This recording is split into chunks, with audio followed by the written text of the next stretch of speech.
Pozdrav! U ovom videu vam želim objasniti najčešće pogreške kod veslanja u pretporu sa šipkom, odnosno pravilan i nepravilan način izvođenja. Pa krenimo. Većina ljudi kad ide raditi veslanje u pretporu sa šipkom, prvo što ide krivo je položaj. To bude ovako. Uzme se šipka i onda se vesla.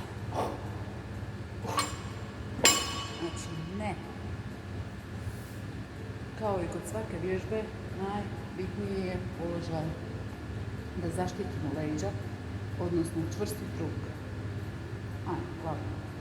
Kuk natrag, stisni guzu, povuci zjelicu. Hop. Dobro.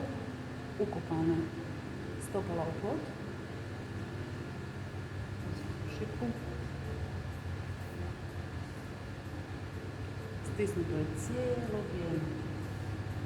Šipku i idemo.